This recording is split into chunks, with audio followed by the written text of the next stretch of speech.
We spend enough a year to house and feed each homeless person in the streets, on turning families in apartment buildings in the Middle East to bloody craters full of charred garments. And our media is silent at best. At worst, they can find it in themselves to call war crimes clashes and label children burned to ashes terrorists who played a stupid game and reaped the harvest. And every time we try to paint the truth, the news sends all their slugs to suck off all the varnish and distort it into something harmless. The media will hang you by your feet and keep you half asleep. So yes, I'm here to set you free, but freedom won't be sweet because you'll fall 1,000 feet when I come cut you out your harness. They say those who dream the deepest fall the farthest. They also say that home is where the heart is. But if home for you is Gaza, Netanyahu's got you painted as a target. Perhaps it's not the impact, but it's what you see when falling that will hit the hardest. Maybe it's the sound of all those children crying out in those apartments that will hit the hardest. Maybe all those little bodies scattered in the dirt will hit the hardest. Maybe seeing human lives assigned such little worth will hit the hardest. Maybe it's the knowledge that you're paying for the darkest of atrocities committed on this earth that will hit the hardest.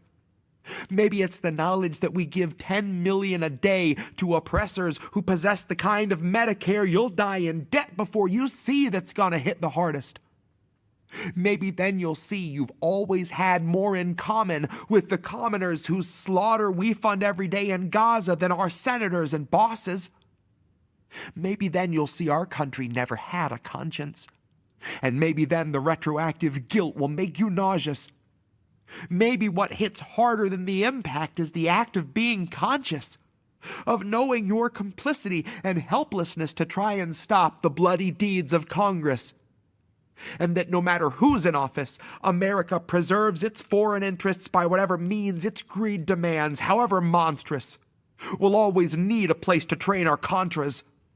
And Biden's got a backup plan should harm befall the Holy Land. Wipe it off the map, he'll draw it back on with an iron hand. He demands an Israel, or reasonable effigy, to exercise democracy and colonize the Middle East, regardless of the human cost or phosphorus atrocities, all bought and paid with money they rerouted out the budget for the non-essential things like ever making Flint's water clean.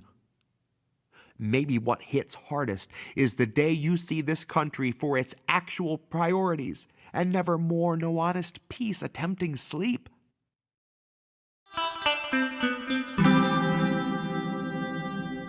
Who are these people? Who are these people? What's happening, everybody? Hi, it's Monday night. It's Indy. It's Reef. It's how do we miss that? Well, yes, it's a special night because I had to take some time with my lady. So we took the night off. I ran the independent review. I hope y'all like that for everyone who watched. We will be running that weekly on Monday nights now, until at such time that Himbo and Yeti decide to bring back the Maple Files, and then we'll find another spot for the independent review. But we want to get the independent review in on a weekly basis as well for Ryan and to showcase some of the other independent media out there. So, again, this is How Do We Miss That? It's Monday night. Excited to be here. Reese kind of like, well, you had to do a show this week. You know, you could have taken the week off. Yeah, yes, I know I could have, but there's stories to do, and we don't miss very many weeks because this is what we do. He tries to rationalize quickly. I don't need to rationalize. No, I just do. Officer, I'm not crazy. You're crazy. I just do. Well, actually, I put out a clip about that, about how you think that I was nuts for doing a second show last week. Yep. So we've got a few stories to do tonight. We're going to talk about the Uniparty because we love talking about the Uniparty, but people waking up to the Uniparty we do like. We got Rumyesa Öztürk actually out of the Louisiana facility, the ICE facility, finally. One of them, at least. You know, we've got Mahmoud Khalil. Other people are still in there. We've got a Fuck Israel segment because it's How Do We Miss That? So we had to have a Fuck Israel segment. And then we're actually going to have a couple of positive stories tonight. A couple of, like, small W's that I found. And I was like, you know, we gotta bring some a little bit of a W. And Reef may not think it's a W. We'll see. But before we get started, this is our Wall of Fame. All these incredible people. And now you see that there's a little bit of a highlight to a few of the people on there. I tried to figure out some way to showcase some of the people who give more than others and that really stand out and support the network and the channel and the people here on a regular basis, and we really appreciate that help. James Arkazewski, who's been liking and sharing everything over on Substack. I see you, man. Thank you. Really appreciate you. Sean the Accord Lord, of course. We love you, brother. All right. Anna Mayers, Kameshwari Kate. Kameshwari Kate was in chat earlier on boats. We are going to do boats later on the Ocho. Kameshwari Kate said that she would not be able to make it tonight. She's got a city council thing. So we love you, Kate. We'll see you soon. And hope that works out. Natalie Williams, she's probably going to be here. She's not here already. Charlie Mack. I saw Charlie Mack here before. Good to see Charlie Mack. We got Ghost Start, Hamaste over there on Rumble. So we're live on like 8 platforms, including Substack. We're live over at IndieMediaToday.com. We're live over at IndieNewsNow.com. Self-hosted. No platforms at all. Just our website. You can go there and watch it too. But we're on Twitter, we're on Rumble, we're on Odyssey, Bitchute. Okay, we're where else are we? Where are we? Twitch and Kick. Hey, Kick, we're over on Kick. If you're over on Kick, say something on Kick. We can put that up on screen too. All right. I can't put up chats from Substack yet, unfortunately. But I can, of course, no, because I can't pop out that chat. And once we can, I'll work with our program that does that with all the other popped out chats to be able to put any of them on screen. Well, yeah. So if you're able to, again, rookie move. See, I'm just showing the thing. Cash App, $ Indie News Network, co-fi.com/Indie News Network, paypal.me/Indie News Network, INNnewsletter.com, or at IndieMediaToday.com are the places to do that. You can also, again, there's a direct donate link over at IndieNewsNow.com also. All right, I'm going to get to our first story now. Here we go. All right, and it's people waking up to like what's happening out there. So I don't feature this woman very often, Ashley Stevens from the Acumen. All right, but she put up a tweet thread that I just thought was a beautiful tone to start the show. All right, and she says, I know it sounds conspiracy theorist to say this. It's not. But you really should assume the absolute worst about the people in power. This includes not only politicians, but billionaires who have intentionally put themselves in sections of governmental power to create policy. Like all of it. Because if they're not there, they're buying it. Don't assume people who have a history of being the evilest people in history are acting in good intentions based off of what you would do. That's a really important point. All right. I think a lot of people are like, well, I'm a good person, so they must be good people too. They're not. MK Ultra really happened. So did the Philly Move bombing. The police state has been intentionally funded and grown, which we have covered extensively on this show. The dots are there. All right. As she continues, Dick Cheney is still Dick Cheney. Trump being a POS doesn't absolve him of the evils and horrors he was instrumental in causing. These people are still in positions of power, even if they're not in office. They rotate from political offices to weapons manufacturers. We know that happens.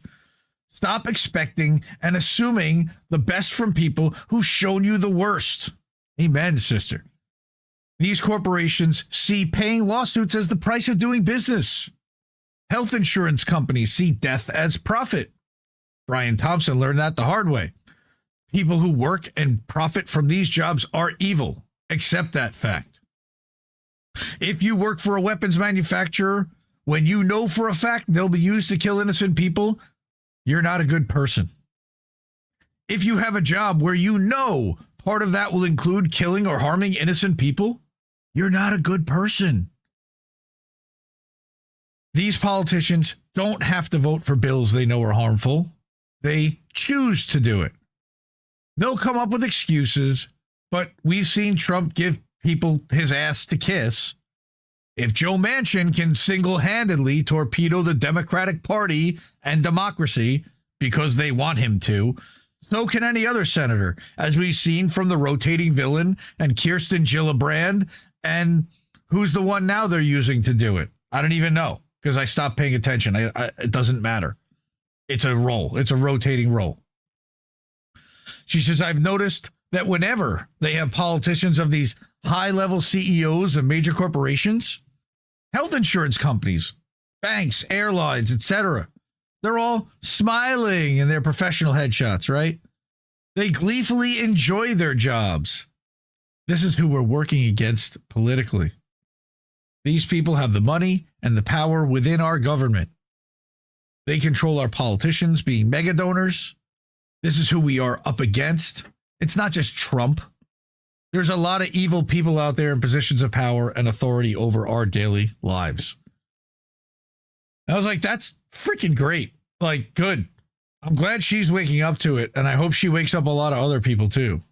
This is an important thread for people to understand, especially people that like aren't tuned to this. Like, because there's a lot of people really not paying close attention. And this is like a nice primer, a nice intro thread for people to be able to share and be like, yeah, no, we're not led by the best and the brightest, and the people who are looking out for us, they're all kind of shit, and they're self-serving and they're donor serving. I mean, they're there to serve the billionaire class from the quote unquote correct, from the quote unquote elected representatives, all right, to the people that fund them and make sure that they're there. All right. And then, of course, the corporations that are benefiting and profiting, like she said, that are using it for profit.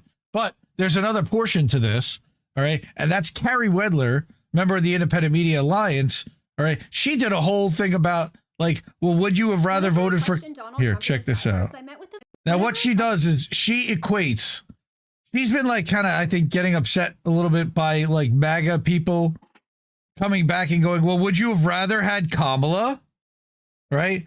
Except that she's here to show in a multitude of ways how and why both of the same things would fucking happen. Like literally the things that they're like saying would have happened under Kamala are exactly what's happening under Trump. So what Trump is doing. This is like a 3-minute video. It's brilliant. I'm like, oh, we need to bring this. Steve actually showed it on AM Wake Up this morning, but I was like, all right, screw it. We're gonna do it anyway. All right. Would you rather have Scuba Kamala? Steve? Damn you, Scuba Steve. Let me go to, where's the thing, the slideshow on, slideshow off. No slideshow off. Okay.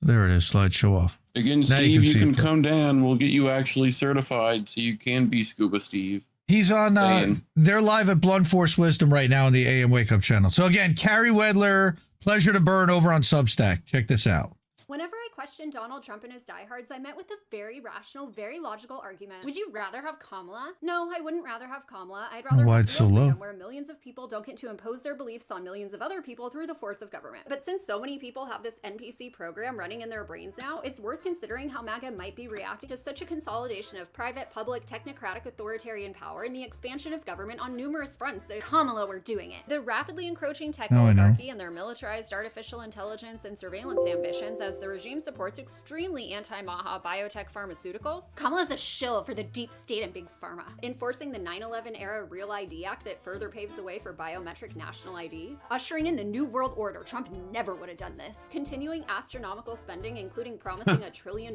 military budget and still arming Ukraine, ruining the economy with her big spending and warmongering, appointing corporate lobbyists, filling the swamp as expected, appointing shills for Israel while silencing speech for them. I will not stand for the, well, it is for Israel. She's not silencing speech enough, declaring that only the president and his attorney general get to decide what laws mean for the entire executive branch. Communist dictator. BlackRock and financial mogul Charles Schwab directly benefiting from the administration's policies. Empowering oligarchs. Still no Epstein files. Only an agent of the deep state would do this. Prioritizing making a central bank digital currency through stablecoins after fooling people into thinking he banned CBDCs. Just another lying, conniving politician trying to enslave and gaslight us. Bombing Yemen and Somalia without a war declaration. If only the peace president Donald Trump had won. I understand why people voted for Trump. Years of being lied to, coerced, and forced to fund policies you don't consent to were good reasons to reject the party in power. But even if Kamala had won and implemented the same core policies toward centralizing control and trampling liberties in the name of equality and tolerance instead of MAGA's freedom and country, the Trump bootlicking solution would still be, we just need our guy sitting on the throne. We just haven't elected the right people yet. The real problem is my ideology isn't being imposed through government force. This is ultimately the same resistance Democrats offer to Trump. The knee-jerk question, would you rather have Kamala, is itself a reflection of the indoctrination and enslavement. Accepting two parties and two slightly different flavors of tyranny as if they're your only options when you could break free of the paradigm altogether. You can deem your rabid subservience to Trump and government at large pragmatism because you perceive this as better than the alternative. But it's not pragmatic if you lose your freedom and your rationalizations for these encroachments keep the insidious system afloat with the same technocratic authoritarian militarist trajectory that would have occurred under Kamala. If you want this dystopia to end, no matter which politician or party it comes from, it has to be more than dissenting based on who's in power. Your skepticism of authority must evolve past partisanship to the root of the problem, the power itself. You might want to stop asking if people would rather have Kamala and start asking yourself why you're incapable of questioning tyranny when you think it's being done in your name.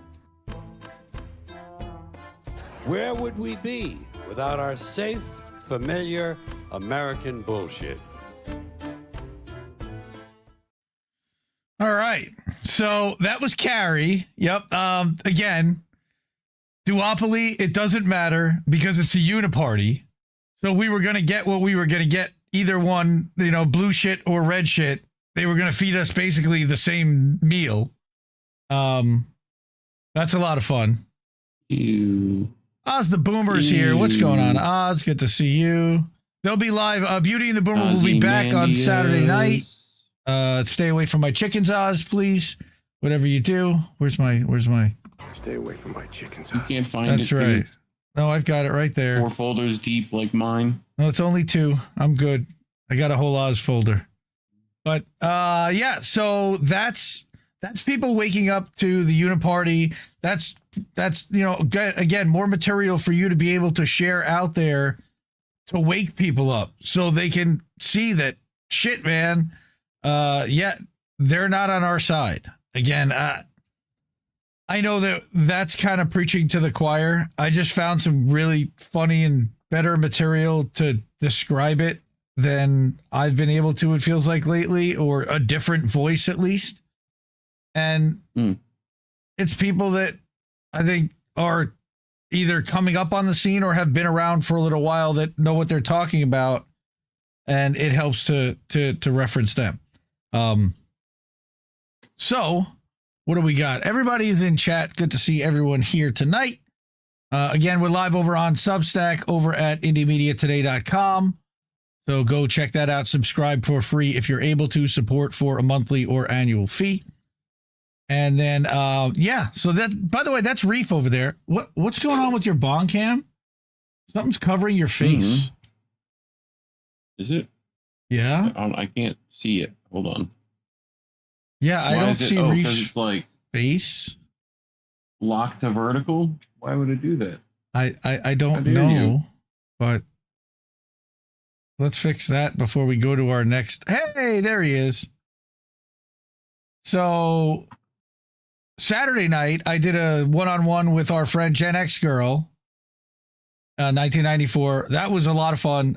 She's great. She talked a lot about the ADL and how they are projecting and doing exactly the kind of stuff that they're doing. They're complaining about, and that they're claiming that Qatar and that the Arab nations are editing Wikipedia. Okay, we know who edits Wikipedia.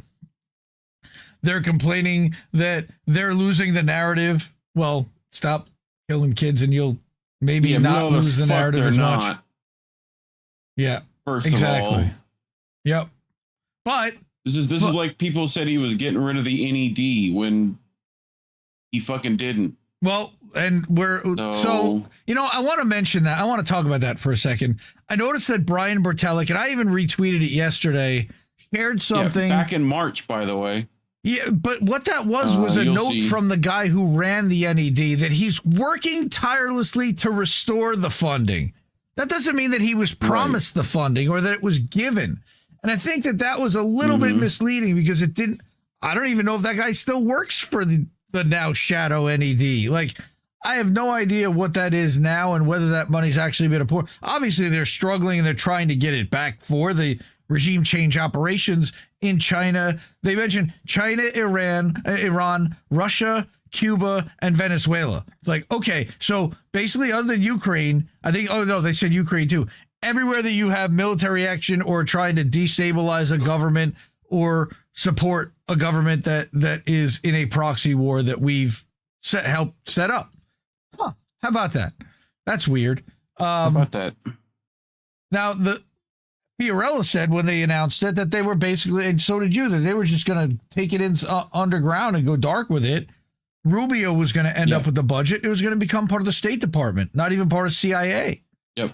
Because State Department can place diplomats in every embassy in the world with diplomatic immunity. Come on, hit me up with the diplomatic immunity. You got to go 3 things deep there.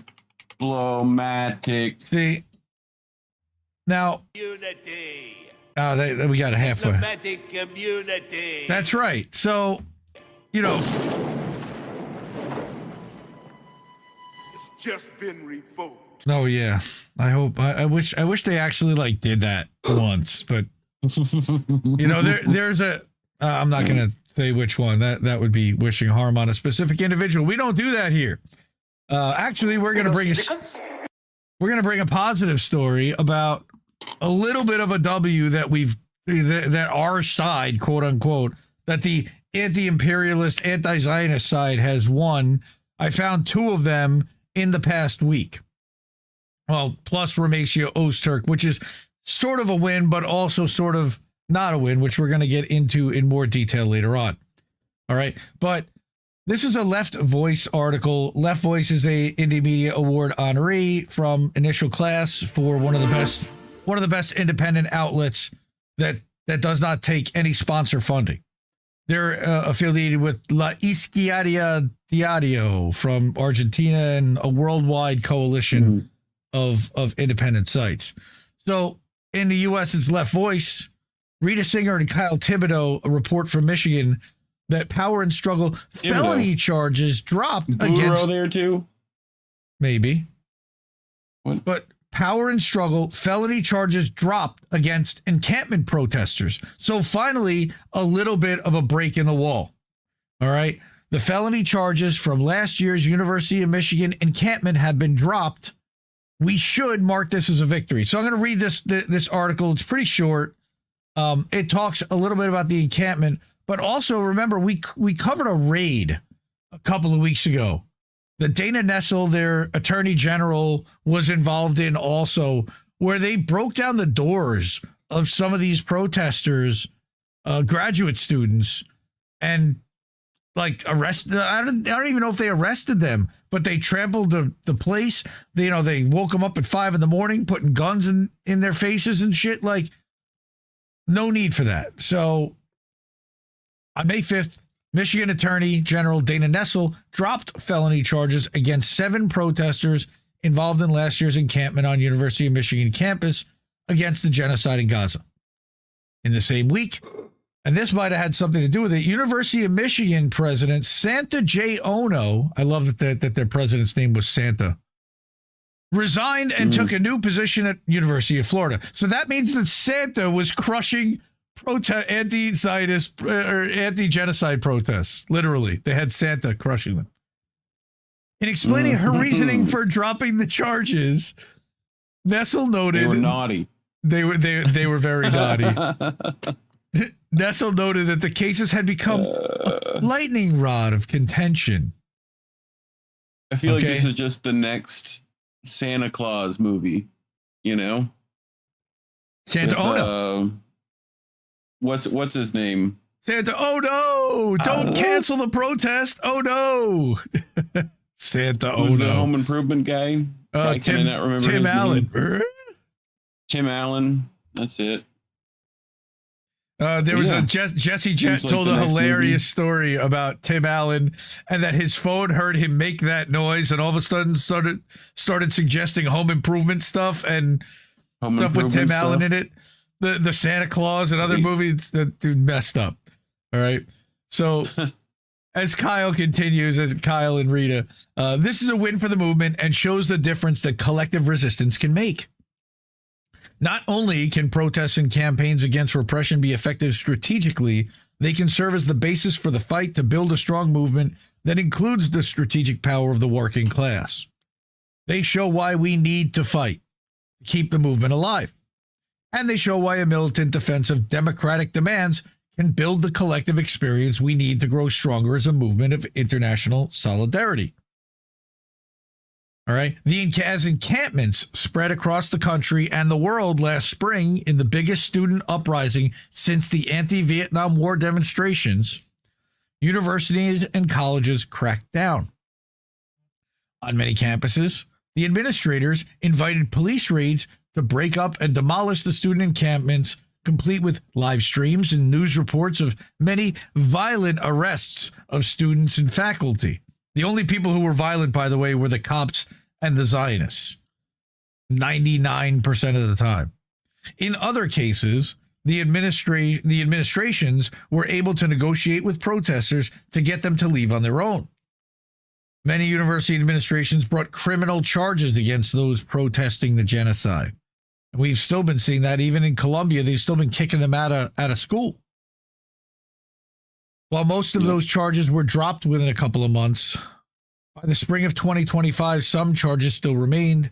7 felonies from the University of Michigan, 12 felonies from Stanford, 8 from City College of New York, and there have also been recent arrests, like we said, at Columbia, at Brooklyn College, and even Rutgers. All right. One thing that's notable, though, about both the University of Michigan and CUNY is that those are both public universities that lead into their public character to encourage community support. All right. At both schools, the protesters facing felony charges were mainly people who came from the community rather than people directly part of the university. That, again, is not a surprise. These people don't want to put their jobs on the line. All right. The repression of the movement in the U.S. is mirrored abroad. No surprise, as seen in the case of Anasi Kazib, a railway worker, union activist, and spokesman for Revolution Permanente, which is part of the international network, right, in France. Right? Revolution. Right. The French state. Oh, French? Gotcha. French Revolution. state decided to prosecute for a tweet in support of the Palestinian people. All right. I remember, I think it might have been, was this the person that Richard Medhurst was talking about initially?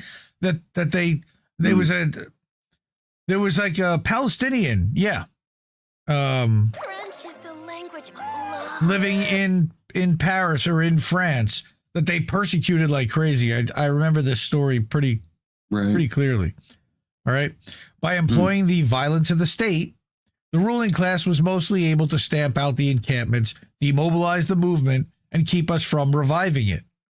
Especially when school was going to be starting up in the fall, Biden and the university administrations kept the level of repression high, which set the stage for Trump to then escalate further. Thanks, Obama. Right? Trump continued and expanded Biden's repression against the Palestinian liberation movement. I mean, against the protest movement here in the United States for Palestine liberation. All right. Using it to bolster his broad attacks on immigrants and wokeness. With this twisted combination, masked ICE officers have arrested multiple pro-Palestine students, visa holders, grabbing them from their homes like Mahmoud Khalil. Him, along with others, are currently under detention as political prisoners. But again, getting these felony charges dropped is important. Universities like Columbia, caving to Trump's dictates, also provided cover for a disciplining of the labor movement, especially evident in the firing and expulsion of Grant Minor because he participated in the Hens Hall protest. Minor is also a prominent Jewish voice denouncing these attacks on democratic rights and exposing how Trump and Columbia alike have been weaponizing false definitions of anti-Semitism to support the Zionist project. Again, to see a lot more of that, check out my 3 one-on-ones with Gen X Girl 1994. She's exposed Beitar US, who's come into the picture multiple times. Now they've been feeding the Trump administration lists, and now that's come out in FOIAs. At this point, Trump's audacious attacks have garnered enough pushback that he's had to backtrack. All right. After kidnapping Khalil and Ozturk, the administration proceeded to cancel hundreds of student visas. What a mess that was. They even challenged the protections guaranteed by a green card, which my whole life has been the same. But the public outburst was severe, and the Trump administration reinstated the visas. Did they? I thought they just reinstated the database, but they have not changed the status on those visas, to my understanding, making clear that they still intended to proceed with their attacks, but would need a more legally secure basis. I believe that they are still prosecuting. What they did, according to Arturo Dominguez, was that they actually deleted the database so that these students didn't know what their status was, and the schools weren't able to check what their status was. But once that database was reinstated, it didn't change the fact that they canceled over 1,300 visas for students. It just meant that the administration and the schools could now look up in a database that those visas were canceled. To my understanding, they have not reinstated it. So that's news to me if they have. All right. He says that this article says that this shows that the state couldn't just end the movement by co-opting it back into the fold of electoralism and had to resort to the armed wing of the state and courts to suppress the movement. Okay. This is a bipartisan affair. Totally agree. In pursuing charges against the encampment, Michigan Attorney General Dana Nessel, a progressive Democrat. No, she's not. She doesn't even advertise herself as a progressive Democrat. She's a Democrat who stood up for reproductive rights and slapped back Trump's unconstitutional attacks. That's, again, bare minimum shit. Was hawkishly going on on the attack against the movement. All right. In fact, doing Trump's dirty work. It's also worth noting that she was the only attorney general in the country to do this. Not even the Texas AG did this. Recently, Nessel sent for FBI raids in multiple cities in Michigan against pro-Palestine activists, which we covered on the show from Left Voice, making it clear how close the Democrats are to Republicans on key issues. Uniparty, like we said. Left Voice already knew that it was a uniparty and was calling this out, and capitalism in general. They're an anti-capitalist outlet. They're an alliance to keep capitalism and the U.S. hegemony intact. Capitalism. That's right. Even if it means trampling on our civil rights and targeting violence against workers, okay, community members and students, and the elderly and women and children. They don't care. They're similar to the IOF in that way. All right. But militant resistance from the left is needed to pull back on this rightward swing. The problem is that most of the left ain't that militant and certainly isn't well trained and isn't going out and getting themselves trained, by my estimate. The militants stand startled. Maybe like Gracie training. I mean, what would you suggest, BJJ? Some type of. Well, I mean, sure. Also, learning how to pull trigger fingers is useful. You know, also just look at protesting tactics and, you know, try to be inventive about how to, you know, circumvent them. I actually shared something today on Twitter how to fight about that. Is the suggestion. That's all. That's a useful tool. However you want to do that. Well, Muay Thai, Jiu-Jitsu, wrestling. Well, hand-to-hand that don't involve a trigger is what I was specifically referring to. But absolutely. I actually found a website, and we'll look at that in a second, called The Markup. And they had a couple of decent tweets that I shared today about, number one, don't bring a phone and if you have to a protest, read this guide on what to do and how to act with it, what to do with it. Disable certain things. I think I've covered that too. Right. And then also about, is your home police department partnering with ICE? And it's a list of all of the police departments. Again, the markup over on Twitter. Stalling as a tactic is probably like learn how to stall things out physically, make it difficult for them. Yeah. If anything. Yeah.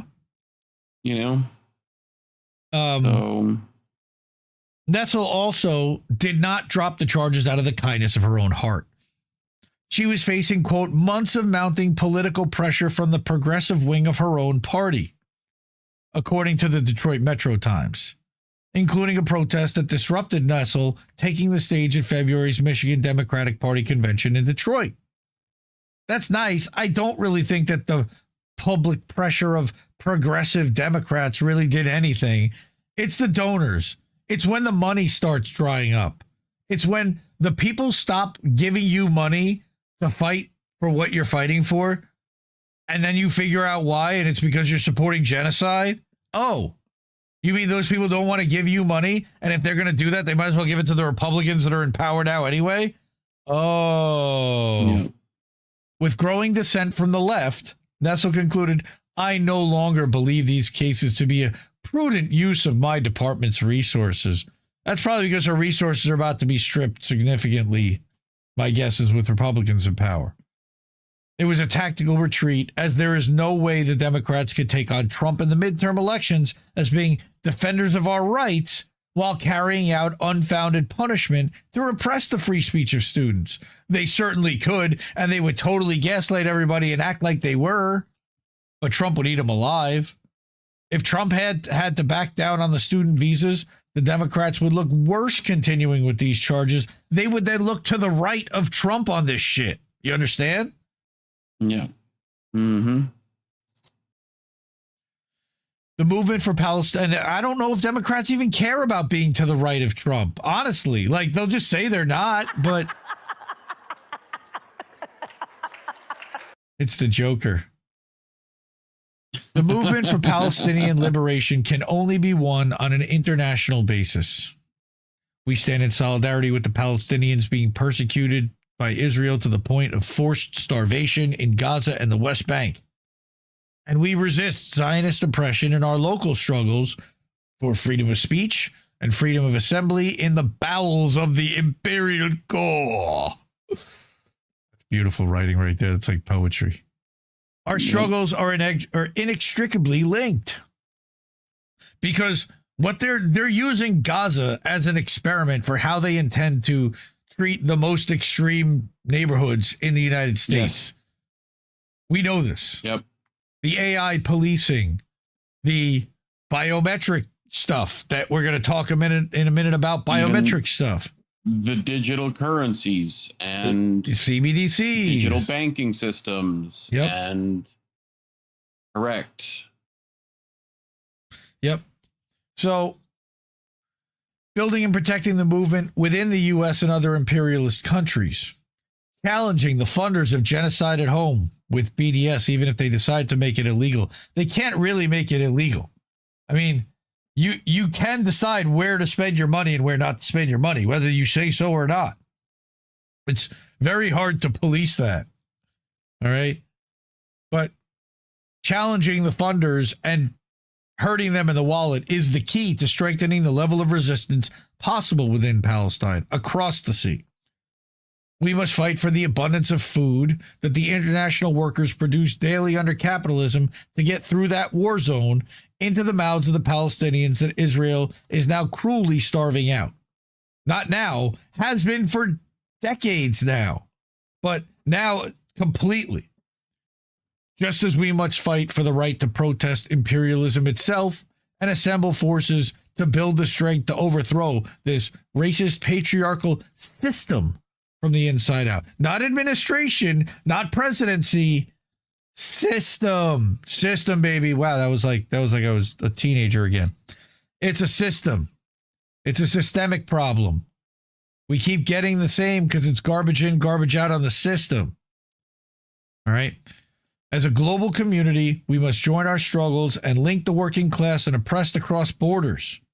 We don't want genocide to ever benefit anybody. If we learn to strike strategically with all our might, if we really try hard, guys, we can win our freedom. We can win freedom for workers and the oppressed to infuse this spirit in a plan for a socialist international system. No, you need a plan first. I call myself a joyful warrior.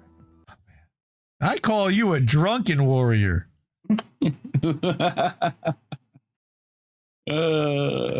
this victory of getting the charges dropped at the University of Michigan, and that's, oh yeah, by the way, they dropped the federal felony charges against the University of Michigan from the Attorney General.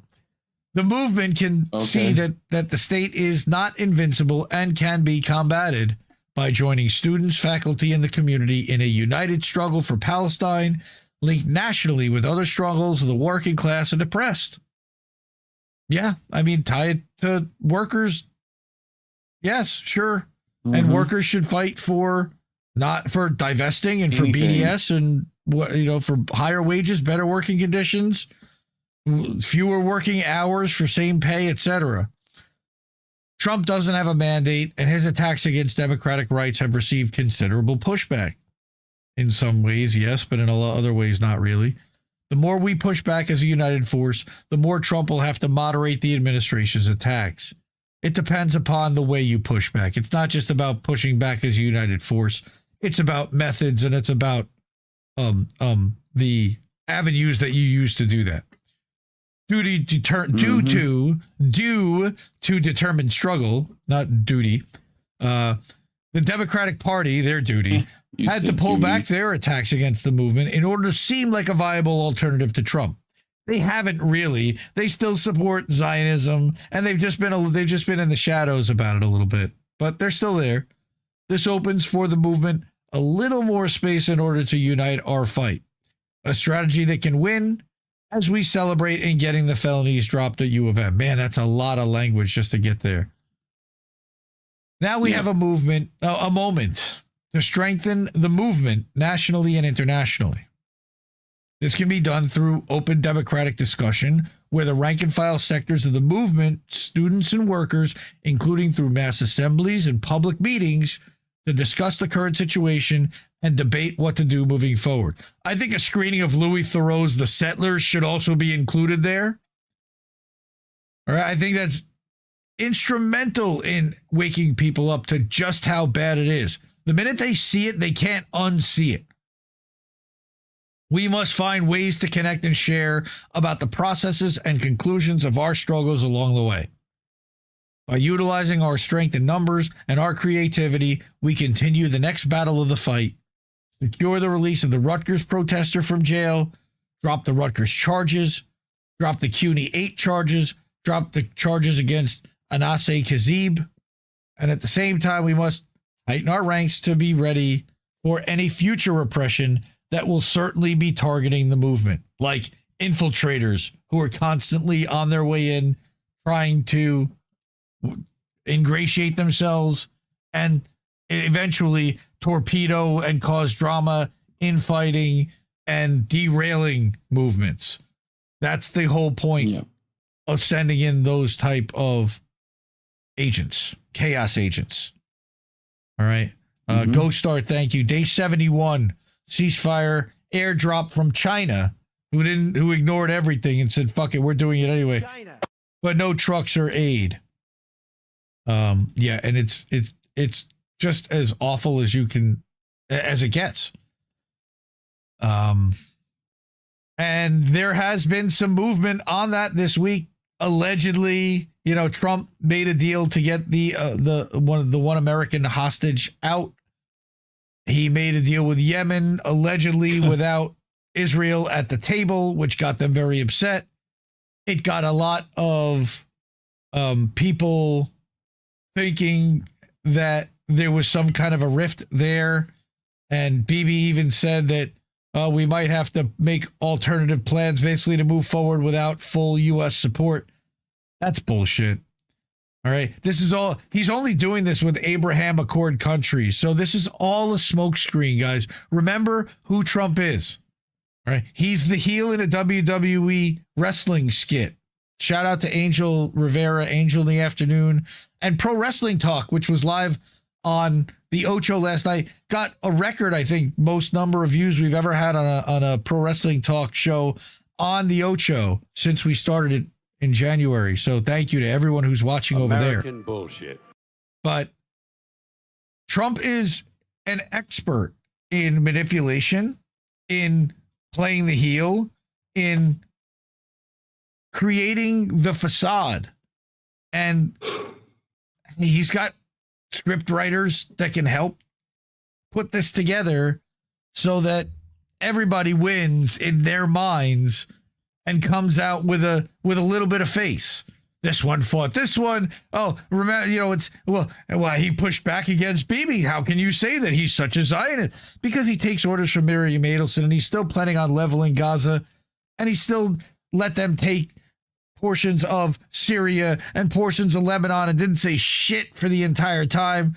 71 days of starvation, hasn't said shit. He could immediately get aid in there today if he wanted to. I mean, today. But he doesn't. So, fraud. All right. Yep. But meanwhile, we got a win there. The other place where we got a small win, and again, this came from Breakthrough News, who, by the way, congratulations to Indie Media Award honoree Breakthrough News. They hit 1 million subscribers on YouTube this week. As a nonprofit, that's remarkable.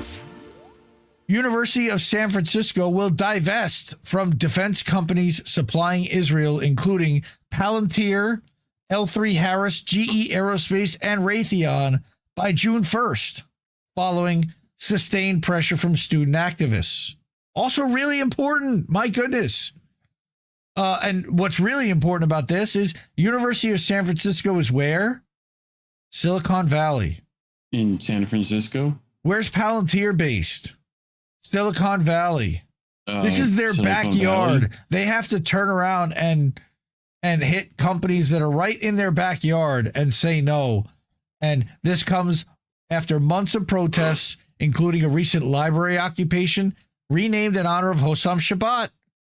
All right, who Reef did a detailed story about on INN News a couple of months ago when they murdered him and targeted him as one of the few remaining journalists that was broadcasting on a daily basis and sharing stuff regularly. While the University of San Francisco insists that the decision was already planned, students say it resulted from negotiations and unrelenting pressure since last spring's encampments.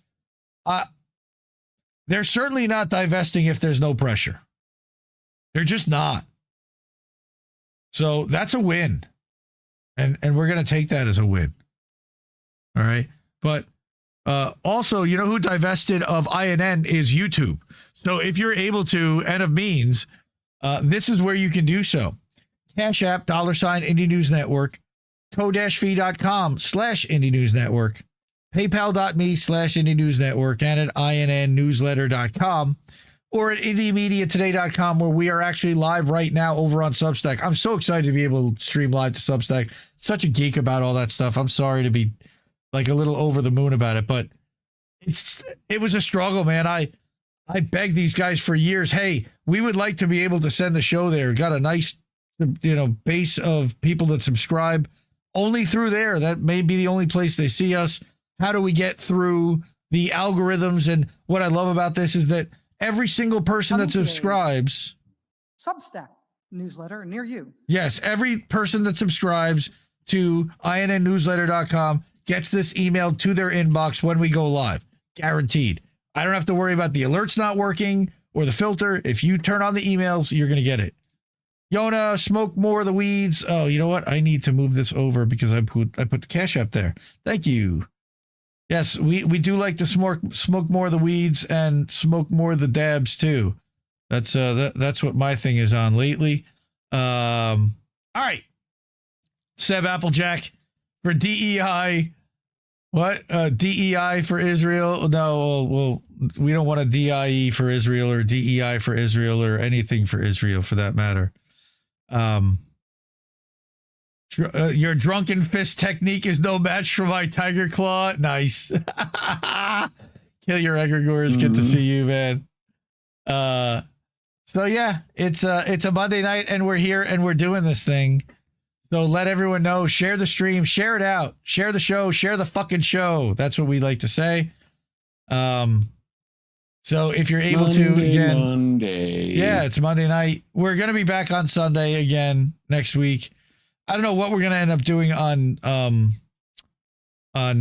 Memorial Day weekend yet. We'll figure that out. But Colorado People's News, Dana Nessel does not have a heart. Sure, she's a Democrat, of course. That tracks. All right. What? Oh, did I miss something? Sean the Accord Lord, I saw he put in something over there for some cash, but it already scrolled through. I missed it. Sorry, man. Damn it. You scroll back up. No, I can't scroll. Well, I can there, but I can't put it on screen. It came in here. Love you guys. Keep on keeping on. Yeah, thank you. Love you too, man. Again, when you see up on the screen, I actually put in highlight some of the people that give on a regular basis. Sean's definitely one of those, fam. So wanted to do a little something to recognize him. In addition to doing the Sean's playlist for American Tradition clip show, which will be live on Friday night. I'll be doing a clip show and continuing our alphabet. I haven't even started to put that together. I'll work on that tomorrow after I do the clips for this show. All right. Our next segment is the one that we do every week, it seems. It's Fuck Israel segment. And we need like a little graphic or something to give it the finger or something. I don't know. That would. Well, that's Colin's attitude towards it, and I kind of agree with that. So this is a guy named Guy Christensen. You may or may not have seen a video of his before, but this is some motherfucking dystopian shit right here. Watch this.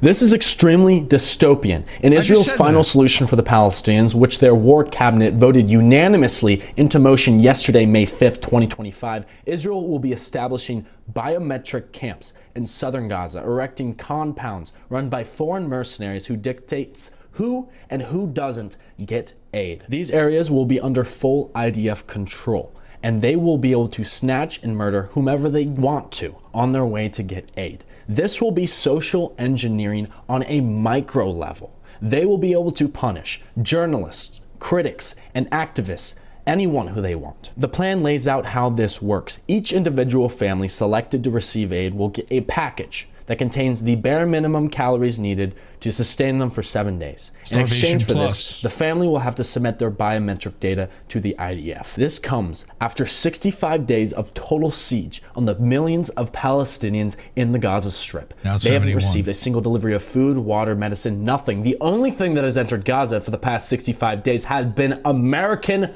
bombs. And you know what the cherry on top is? Israel plans to only allow 10% of the amount of aid that was entering Gaza during the ceasefire, which, if we remember, the amount of supplies that was entering Gaza during the temporary ceasefire was far below what Gaza actually needs to survive. We have dozens of cases of Palestinian children starving to death, dying in their sleep, dying from malnutrition. This is a deliberate act of mass starvation designed to break and kill a population that has been being genocided for 18 months. Journalists and aid workers are being hunted. Medical workers and first responders are shot in the dead of night by the IDF. Farmland, food warehouses, community kitchens, water systems are being obliterated alongside the health system that Israel has bombed every single hospital in the Strip. This is not an accident. This is extermination by design. The time is now to act. It's called the final solution for a reason. This is the last stage. So activate yourself. Go to my bio. There's ways to do so. Share this video to get this message out there. Thank you, and free Palestine. You better say free Palestine. Kids are all right. Let me tell you. Let me turn that off. Slideshow back on. Good. Yeah. So that is a lot of what Whitney was talking about, where you're literally going to have to scan your retinal scan maybe, or a fingerprint scan in order to be able to get enough rations to survive starvation plus for another week. And if you said something on social media they didn't like, or you went on a road they didn't like, or you looked at the person who's taking your ID the way that, in the funny way, you may not get it for the week. This is what they want. I mean, it's disgraceful. Oh my goodness. No, mass starvation. Mass starvation, Applejack. Not the other word. This is a family show. Well, it's sort of a family show. Although I wouldn't really want to. Yeah, thanks. Thanks, Fozzie. All right. So that is portion one. Again, biometric IDs. This is what Palantir and Google, which they've now started to participate in this too. This is Unit 8200 companies that then come over here and they're getting preferential treatment from the Trump administration. It's insane. Right. But that's not the only video I brought. You shared this with me the other night after I went to bed. I guess you found it. And it was a quote from Nora Barrows Friedman, and I immediately wanted to click and watch the video. David Miller, professor from the UK, famously went to Nasrallah's funeral, and he was detained at Heathrow for hours and harassed specifically because he attended the funeral in Lebanon. And he has been tremendously outspoken in anti-Zionism and in calling out exactly what Zionism is, and in calling out the rape culture that there is, and calling out the most extreme elements there, which is uncomfortable for a lot of people and put a big target on his back.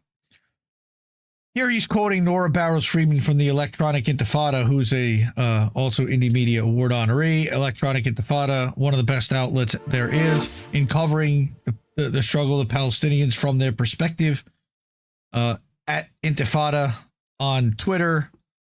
And she recorded a podcast where she was a guest, or she was on a panel, and she talked about this. And here's a quote, and I wanted to go and see the longer context, but she says, quote, "I don't care about saving the Jewish soul at this point. I don't care about anything that has to do with preserving anything of my inherited genetic identity. It makes no difference to me about the future of Jewish society, because of what it's been reduced to right now is horrific. What Jewish society has been allowed to promulgate in Palestine is irredeemable. I just feel sick, and I have hatred, and I just want it to stop." And that resonates so well with me. So I brought Nora's video because I think that she's at a moment of, personal crisis, as am I, with all of this, with how we were raised and what we were taught, and how none of this tracks with who we were told our people were. But yet the mental gymnastics that have been done to excuse this stuff is beyond madness, because it's gaslighting on top of everything. Even want the Zionists to take. I'm really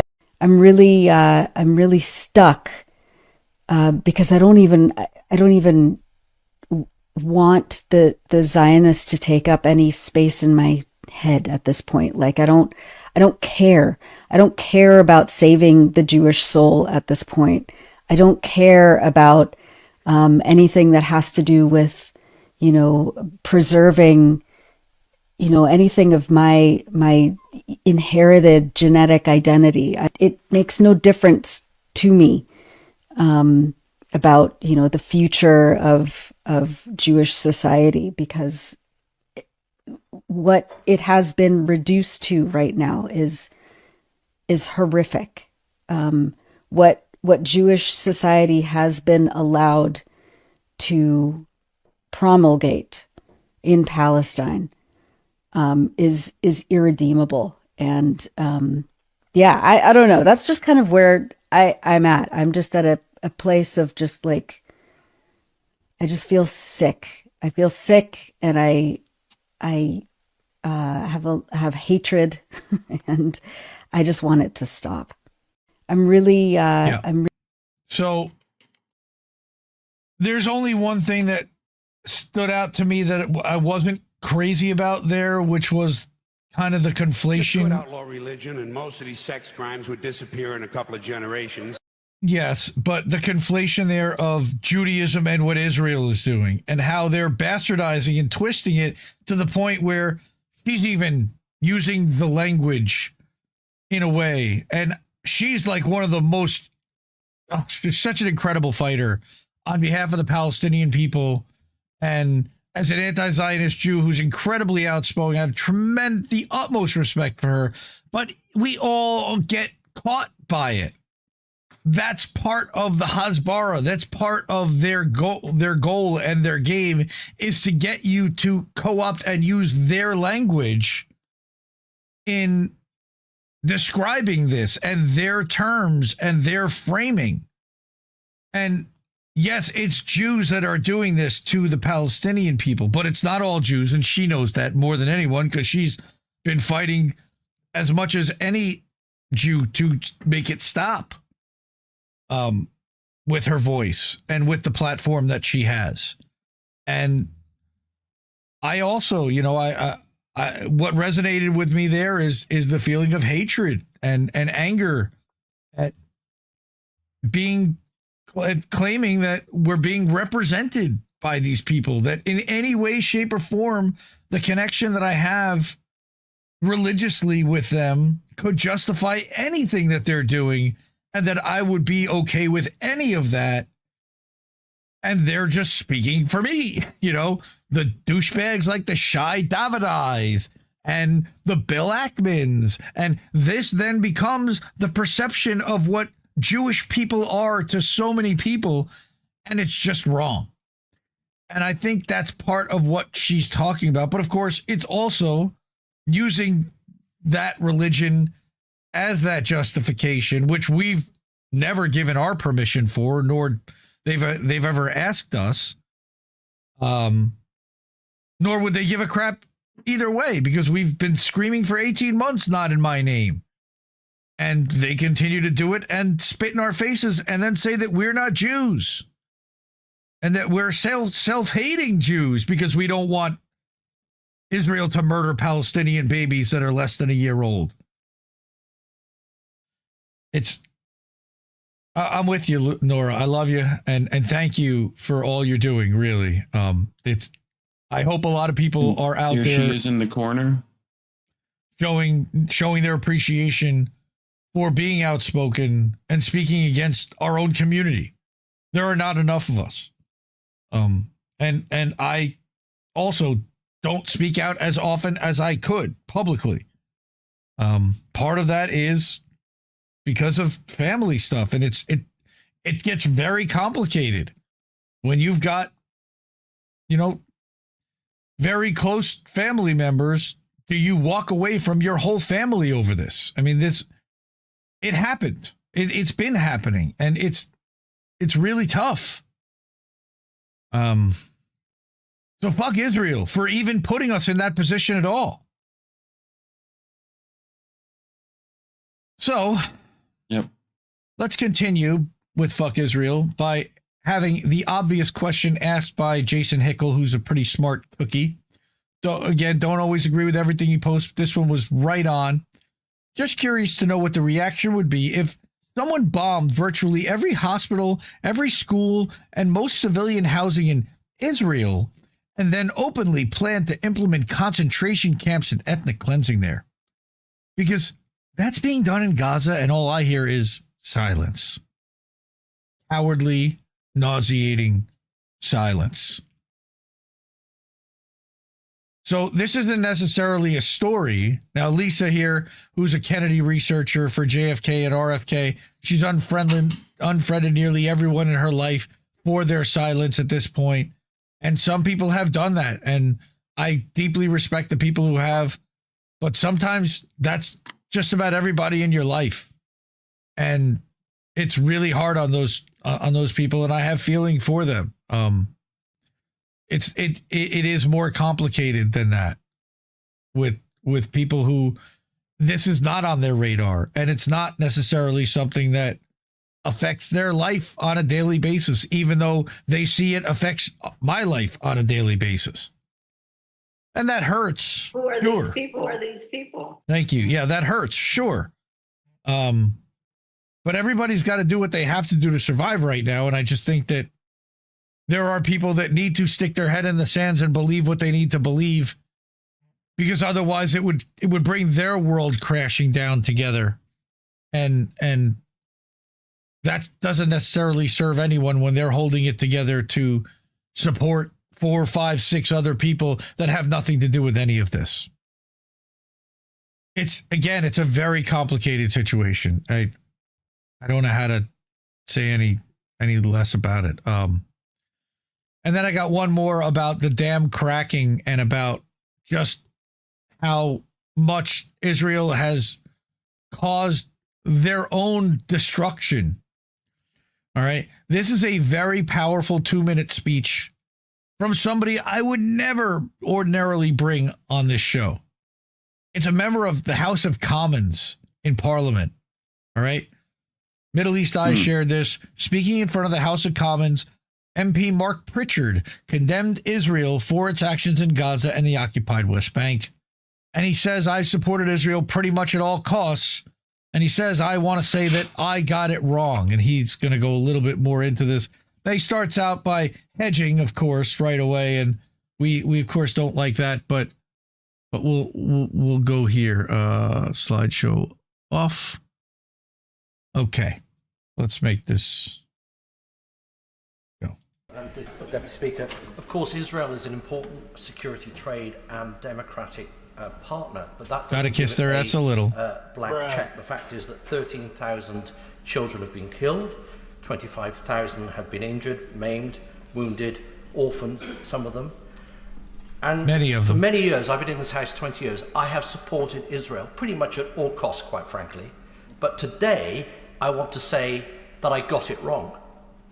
And I condemn Israel for what it is doing to the Palestinian people in Gaza and indeed in the West Bank.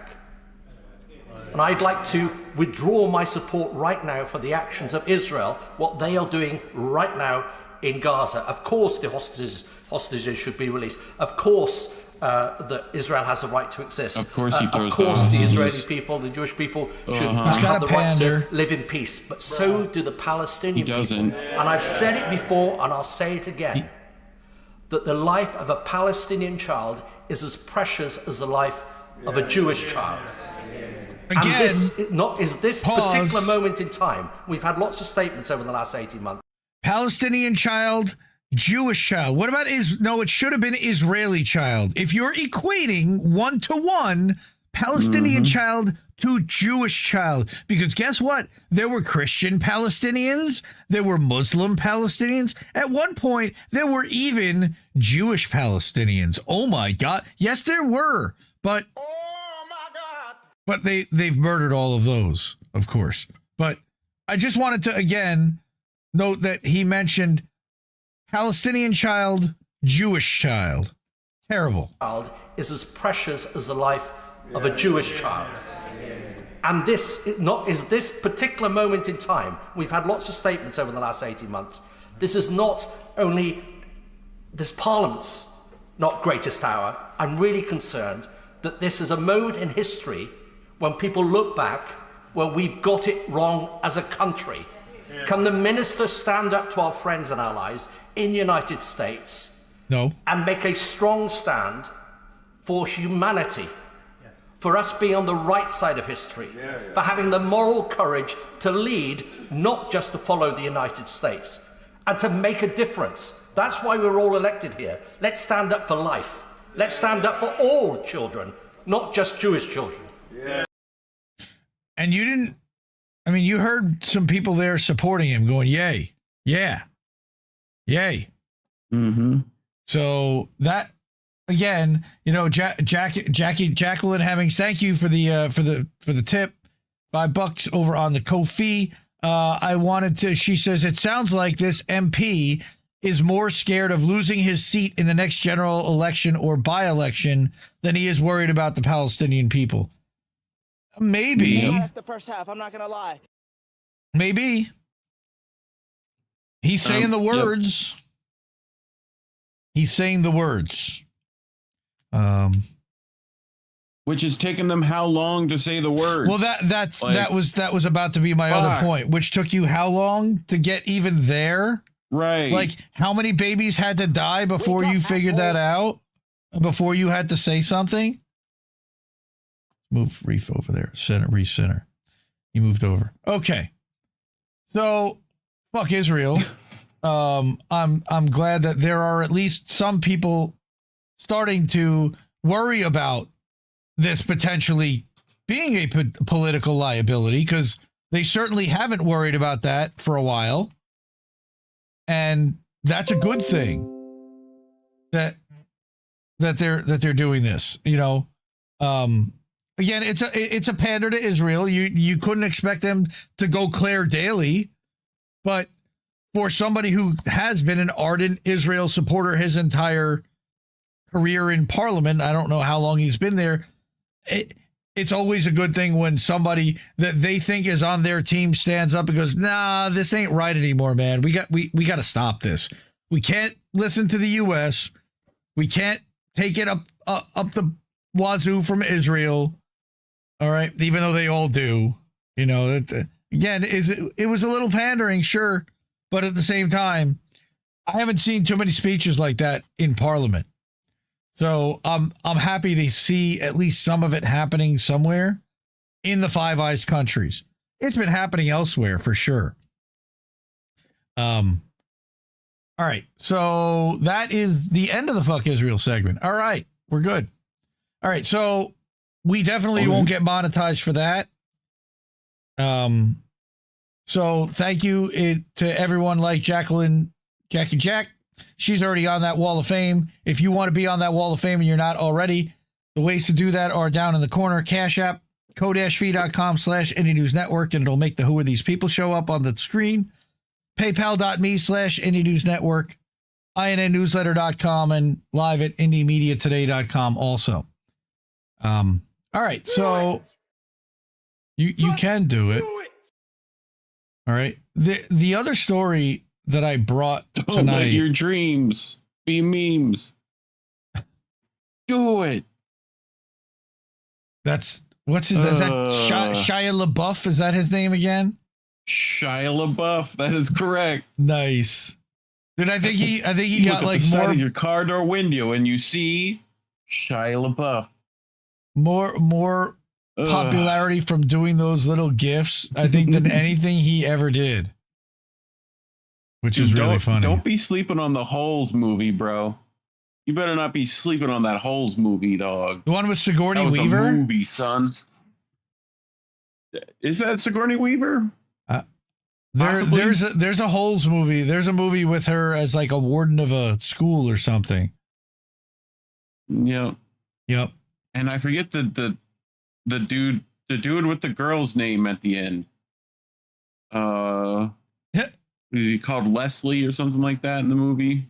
I don't remember. But he's like the big, hard, like, you know, prison guard at the Holes place, you know? Seb Applejack says we need to save these white South Africans, though, Indy. Yep. They definitely need saving. South Africans. All right. Jacqueline says that her MP, Zara Sultana, has been saying the right words for years. Sounds like this dummy's still in it for the money and nothing else. That's Golden Monarch saying that. Maybe. Well, you know, again, they have different kind of laws and rules about taking money for campaigns and stuff. But John Voight, Sigourney Weaver. I told Henry you. Winkler. Sigourney Weaver. Great cast. All right. Yeah, I was thinking of John Voight. So we talked about Rumyesa Öztürk She is the Tufts University student. Actually, this article, I brought this article from WBUR, which is a local Boston affiliate, that they did a really good job of describing and breaking down exactly what's going on with her case and bringing her perspective, bringing some other perspectives. So I figured I'd bring this one. So she did get out. Thankfully, she's out right now, but it's on bail, and that's what they're going to talk about here. And I think a lot of people have not talked about that part. That's how do we miss that? That's the how do we miss that portion, by the way. Is it Angelina Jolie, John Voight's daughter? Yes, she is, as a matter of fact, Jacqueline. That's correct. Dule Hill is Sam the... Yes. Yeah. Oh, yeah, I knew that. Dule Hill is Sam the Onion Man. Nice. Yeah, dude. Dule Hill, Charlie from The West Wing. So, as we know, Tufts, such a good movie. Tufts University student Rumyesa Öztürk has been released from a Louisiana immigration processing facility, her attorneys say. No, not her attorneys say. There's the pictures. She got out. She's out. That's her. She's out. All right. Following a 6-week detention and legal fight that's become a flashpoint in the Trump administration's targeting of international students. Judge William Sessions ordered her release from the bench on Friday, saying he found serious claims of, quote, both due process and First Amendment violations in her arrest in Somerville, Massachusetts in March. No surprise there. We watched the arrest. There was a lot of unconstitutional stuff for sure. He said Ozturk's worsening asthma condition was a consideration of her release. I don't know what that was about. As well as... Unplugged. No, it's okay. It was just a Windows thing. As well as her need to continue her doctorate studies. Well, that's nice. He said the only evidence the government presented over the past 3 weeks in its fight to keep her in Louisiana was the op-ed she wrote criticizing Israel's war in Gaza. There is no evidence here, Judge Sessions said, other than the op-ed. Quote, Ozturk, clad in an orange prison jumpsuit and a beige hijab, appeared at her bail hearing via video from a small, bare, white-walled room at the South Louisiana ICE processing facility. She's scheduled to appear next in the Vermont court on May 22nd, when the judge will decide on the merits of her case that her constitutional rights were violated. This proceeding is separate from the government's deportation case against her. So she's still got 2 other cases happening here that she has to defend herself in court against. The Vermont ruling is a blow to the Trump administration's attempt to use the immigration enforcement to punish foreign-born, predominantly Muslim academics who've spoken up in defense of Palestinian human rights. At least 11 others in similar positions have been targeted. We've talked about several of them. One of them left the country, one of them lost and then left the country, one of them was deported. You know, Mahmoud Khalil famously is still in that facility in Louisiana. Judge Sessions declined to place a travel restriction on Ozturk despite the government's request, for no reason other than to fuck with her and to stop her from going to class. He said her academic career could require her to attend out-of-state events. He said, the judge, this is a woman totally committed to her academic career. This was a traumatic event. He found no evidence that she was involved in violence or criminal activity and said she therefore presents no risk of flight.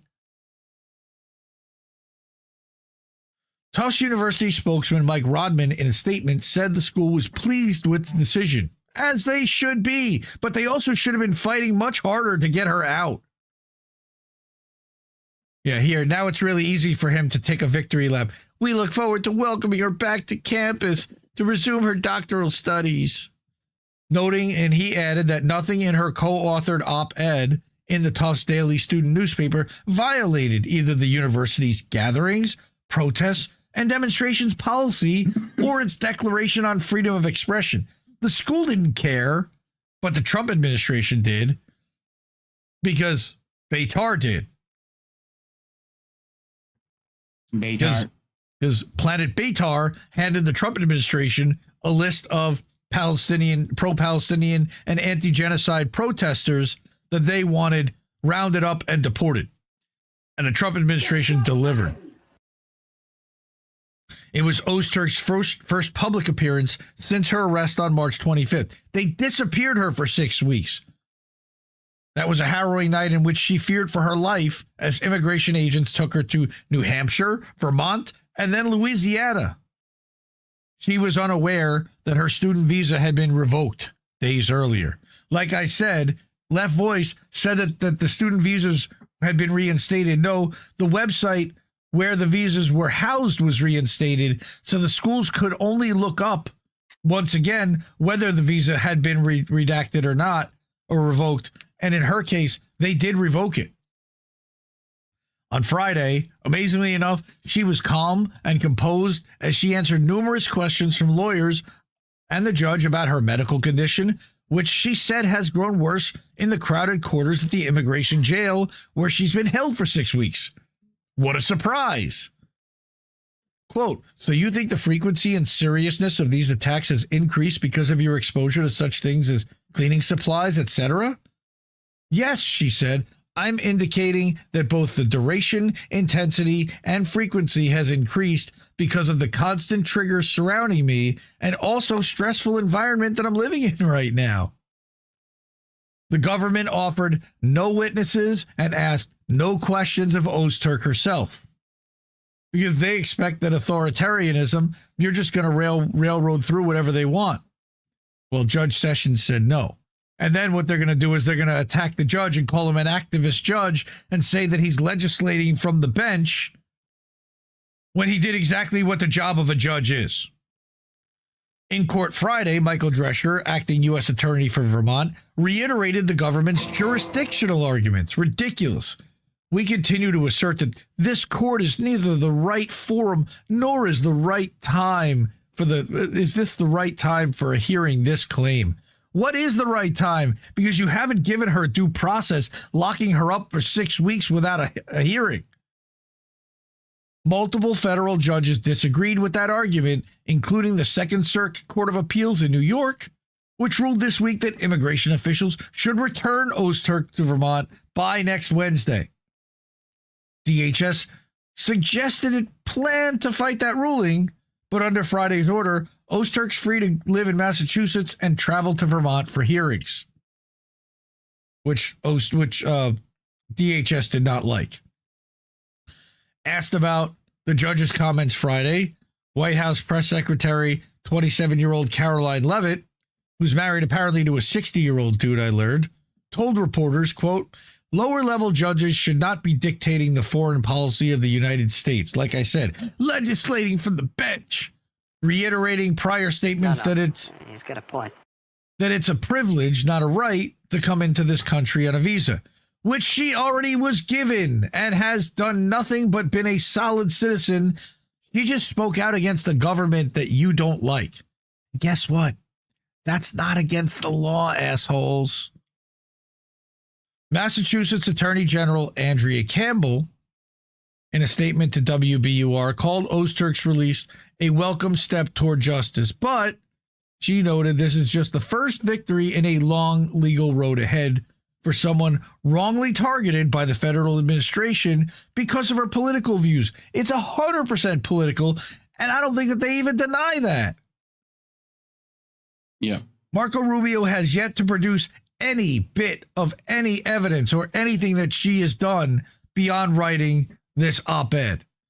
And even Matt Taibbi stepped on it bad this week and tried to defend Marco Rubio and say the corporate media they weren't, man, he tried to say that corporate media needs to at least acknowledge that Rubio says he has worse evidence against her, even if he hasn't presented.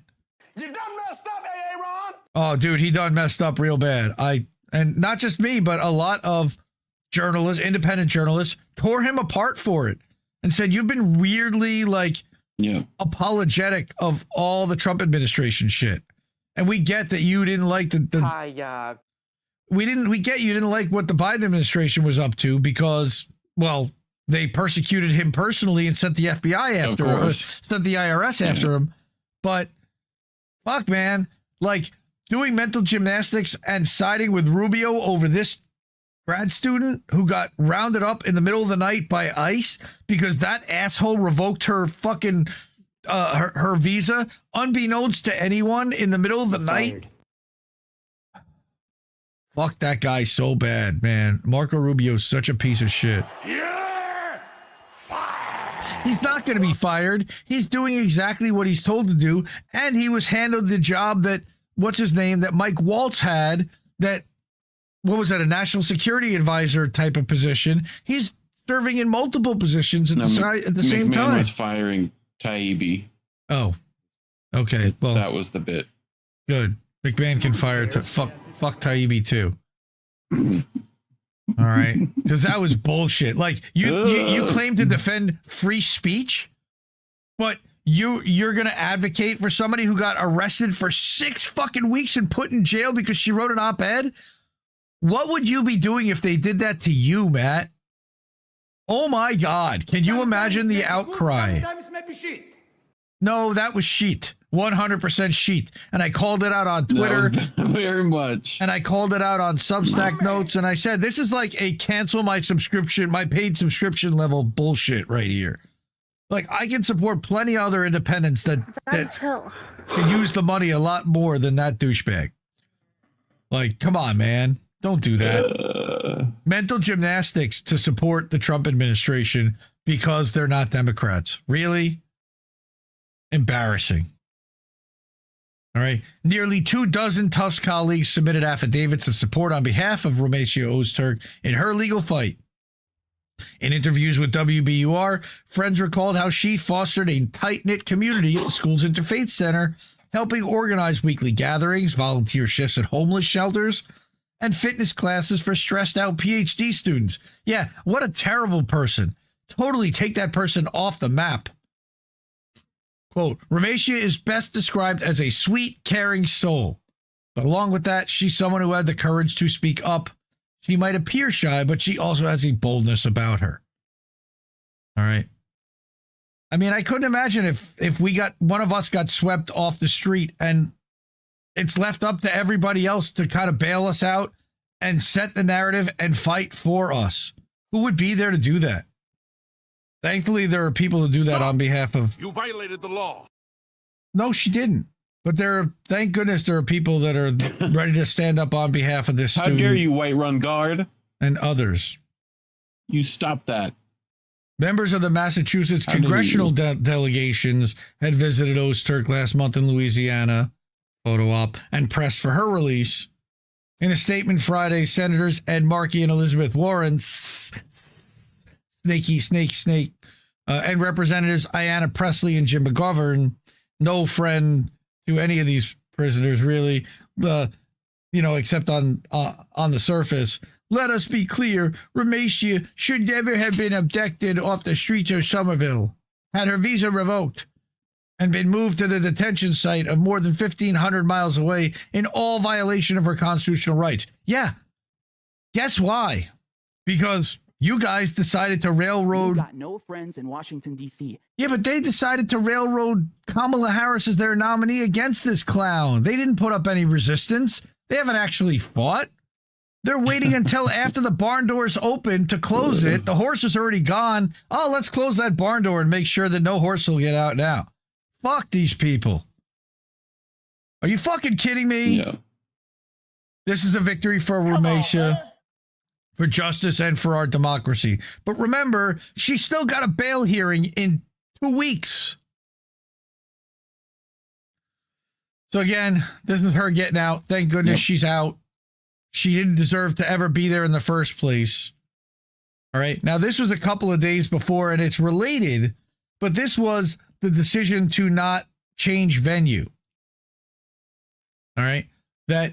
in addition, in yet another repudiation of the Trump administration's persecution of pro-Palestinian human rights activists, the Second Circuit Court of Appeals denied the government's motion to stay the district court's order that Rumyesa Öztürk be transferred to Vermont.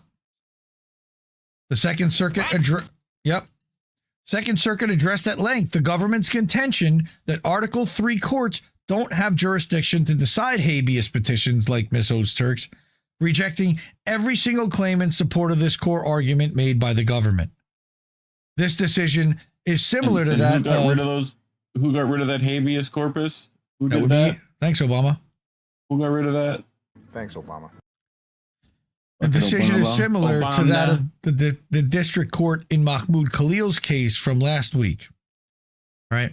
The Second Circuit Court also noted that Marco Rubio again has failed to produce any evidence in support of Ozturk's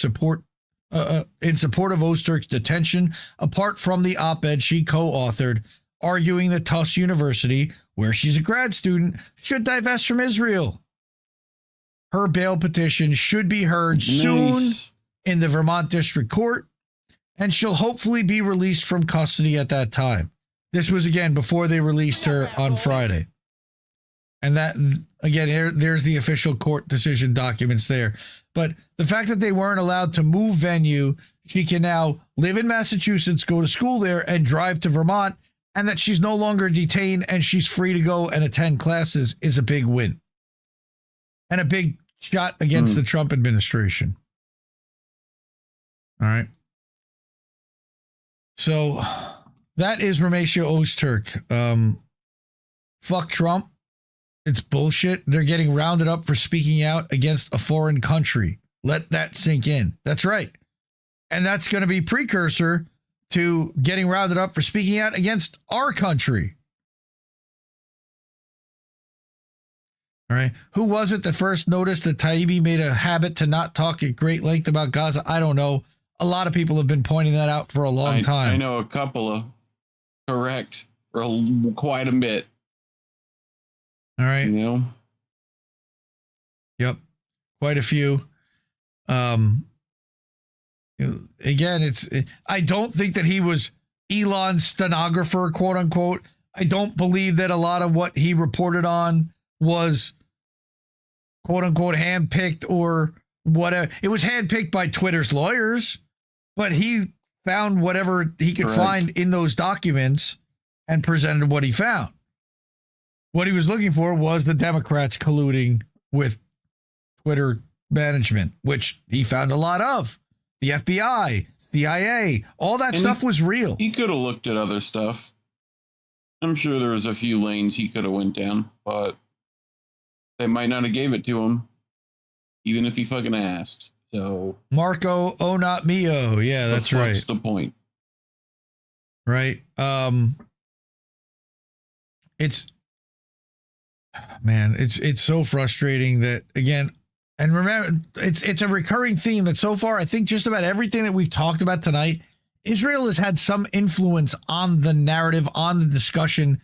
It's always somehow part of the conversation.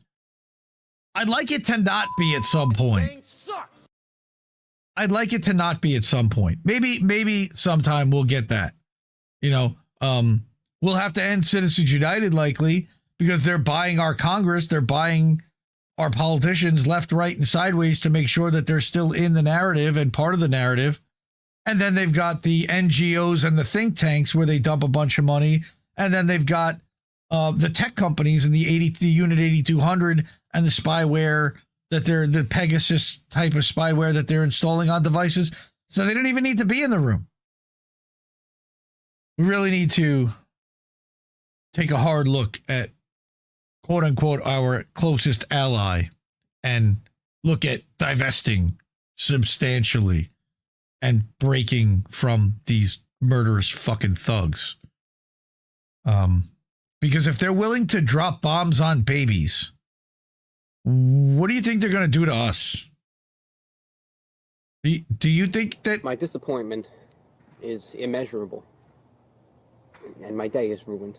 Like the naivete of thinking that it's the same thing that the Democrats had in funding Azov Nazis.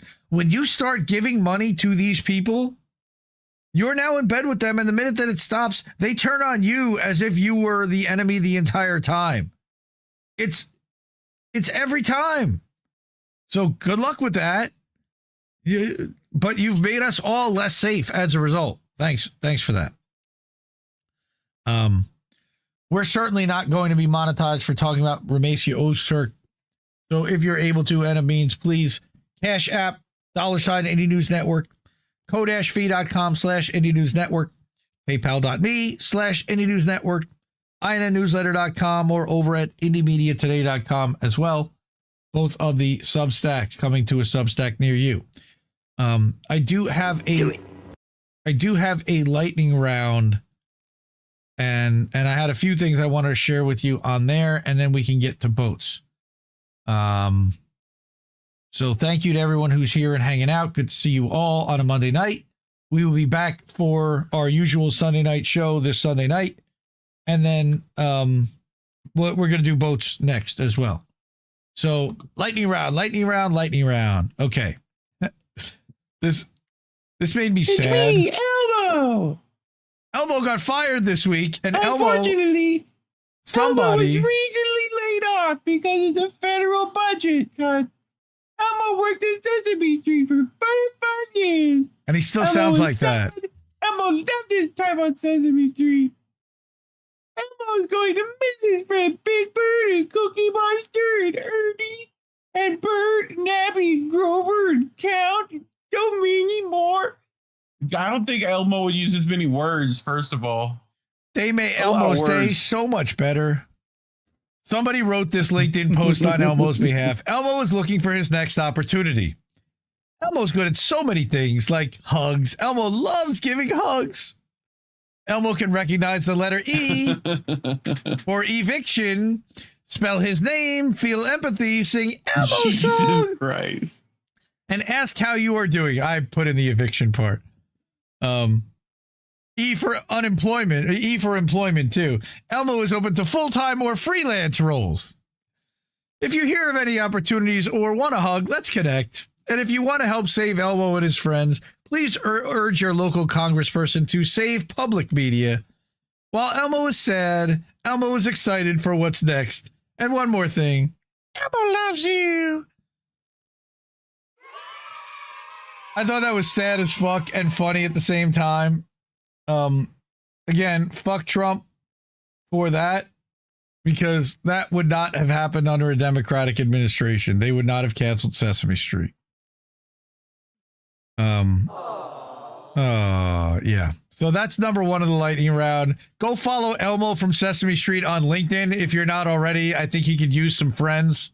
And it's definitely better than some of the douchebags that are over there. Okay. Lightning round number 2. Scott Smith. I don't know if you remember, but this is the guy who, from Purdue University, he's the water expert who went to East Palestine, Ohio. He's been to Conyers, Georgia also. So he talked about that this was the 6th round of testing for residents in and around the biolab Conyers, Georgia fire, which again we covered last year, where the person in the town walked out of a hearing saying everyone needs to get tested and dropped dead. This includes crop testing, more surface testing, more soil testing, more ash and soot testing, and metals testing in and around ground zero for dioxins, SVOCs and PAHs, metals, and other chemicals. This is the same testing that should be done for the Vistra Moss Landing battery fire that has been affecting our friend Keith McHenry, who's been getting headaches and nosebleeds and stuff out in California. That was a battery fire for Tesla. Yeah, amazing. I'll be on the ground in Moss Landing to begin preliminary testing on May 17th for a few days. I'll tell Keith about that. You can't find what you don't look for, right? And no thanks to George Whittington in Conyers, Georgia, for providing important crop control samples and more for the community. And there are the samples of the soil and the water. And some of those water samples are disgusting, man. Ugh, gross. But Scott Smith doing the work, the guy in the blue shirt, all right, who's always about, we can't measure what we don't test. Got to test it. All right. So support Scott Smith. Go follow him. You talked about sludge before. You mentioned them in an article that we had covered, or referenced an article we covered a while back. they did this piece called "Who's Profiting from ICE?" Right, and immediately my knee-jerk reaction was to initially say, the private prison companies, Core Civic and Geo Group, right? But they specifically address that right in the first paragraph, that critics often focus on private prison companies, right? But hundreds of other businesses quietly profit from ICE's ramped up activities. Private charter airlines. Yeah, private charter airlines and transport companies earn millions from handling detainee transfers, and tech firms providing surveillance tools like face scanning and ankle monitors to take a piece of ICE's more than $9 billion annual budget. Even food service companies, tent manufacturers, healthcare contractors, telecom services, and uniform suppliers cash in, like Cintas. The people behind this sprawling web of contracting businesses, from small vendors to large corporations, are profiting from a system where financial incentives often overshadow humane treatment of immigrants. Yeah. So read this article over at Sludge. I'll put the link in the description. Support independent media. Donald Shaw and David Moore writing over at Sludge. I also wanted to make some reference to this stupid narrative that's been put out by the Trump administration, thanks to the fact that CCOT has been such a wild success in their minds, and shipping people off to CCOT has scared the shit out of people and has been an effective way to get rid of people cheaper than it would have been to house them in the United States. They're looking to expand this authoritarian police state, prison state. Trump came out with a statement, and I'm looking for it somewhere, about opening Alcatraz, okay? He wants to reopen Alcatraz. I forgot this dumb shit. All right. So this person, here it is. Rebuild and open Alcatraz, dumbass. For too long, America has been plagued. Fuck yourself? Yeah. Thank you, Bubbles. Plagued by vicious, violent, and repeat criminal offenders. The dregs of society who will never contribute anything other than misery and suffering, with capital letters. God, he's such a fucking boomer. Sorry, Oz. All right. When we were a more serious nation in times past, we didn't hesitate to lock up the most dangerous criminals. What the fuck is Florence AdMax, you asshole? Florence ADX prison. Leavenworth. And keep them far away from anyone they can harm. Don't we have like Oscar award-winning movies like heroizing members of Alcatraz who escaped from Alcatraz? Don't we have a movie like that? We're gonna get to that. I do believe that's it. We're gonna get to that. Okay. All right. So dumbass says, I am directing the Bureau of Prisons together with the Department of Justice, FBI, and Homeland Security, because he needs to put tons of resources behind something that's never going to happen, to reopen a substantially enlarged and rebuilt Alcatraz, house America's most ruthless and violent offenders. Again, what is ADX Florence AdMax, sir? In Colorado. We will no longer be held hostage to criminals, thugs, and judges that are afraid to do their job and allow us to remove criminals who came into our country illegally.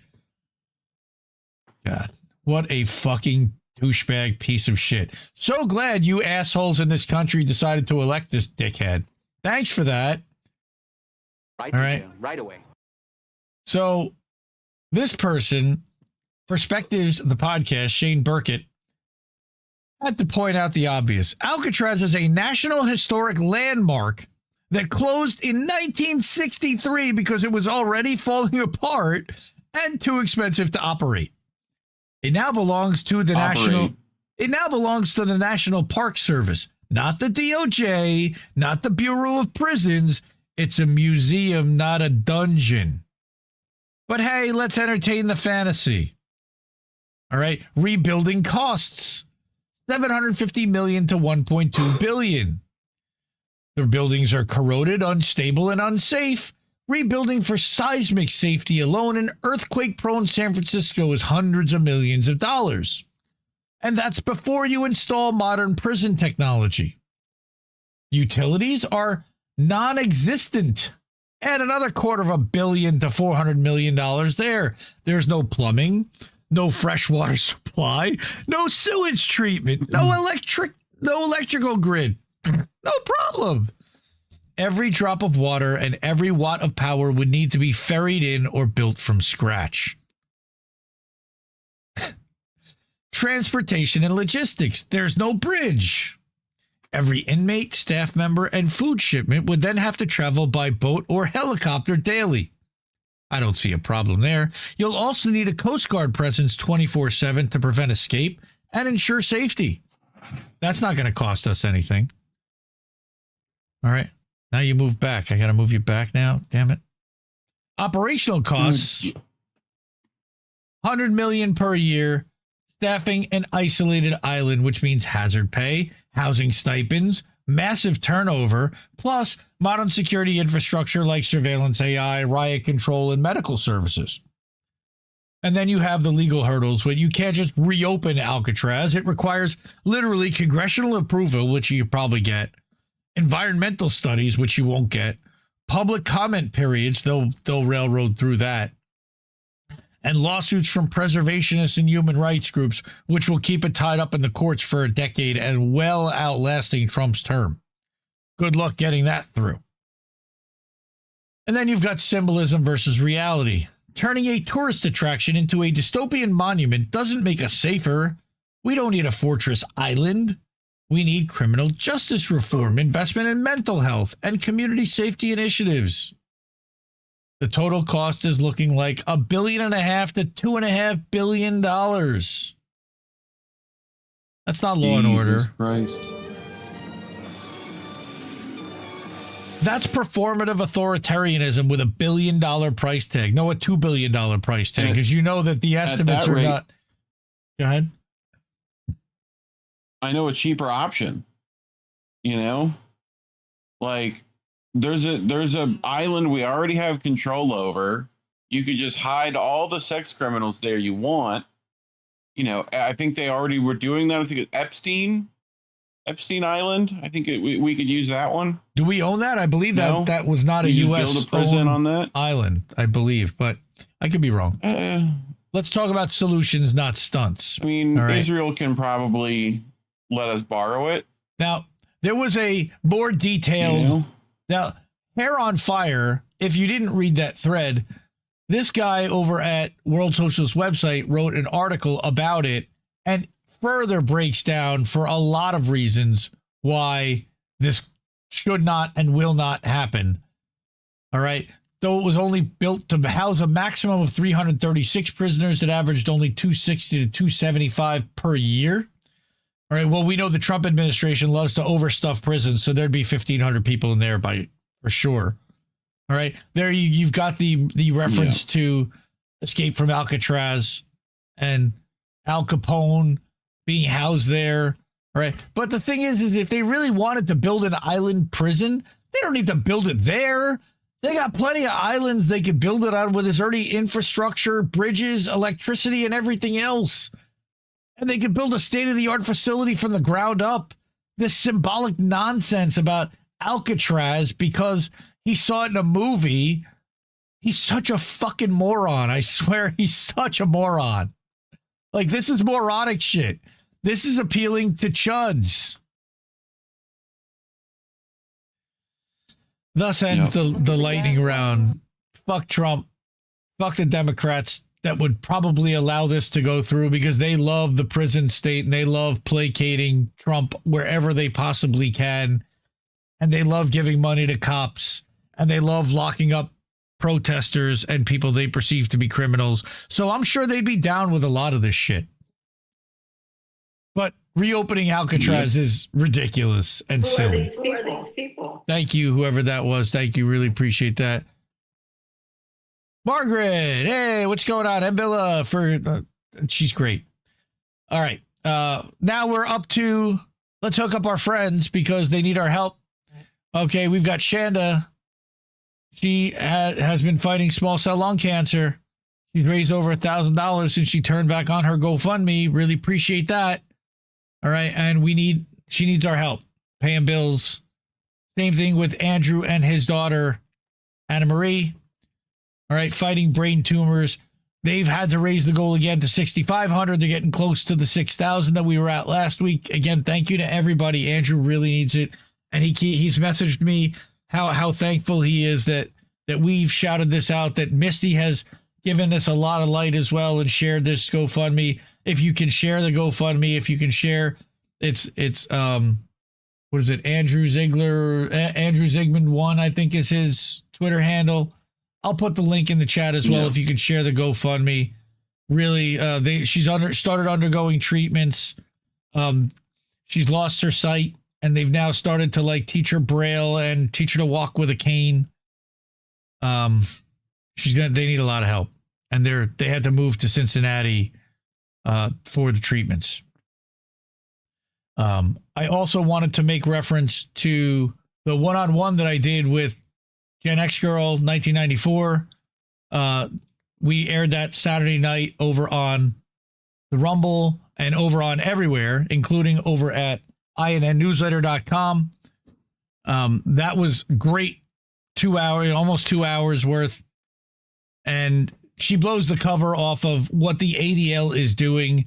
They made up a fake research organization called Builders for Tomorrow that doesn't exist except in these ADL reports that Congress happens to be citing as the reason and basis for creating anti-Semitism legislation.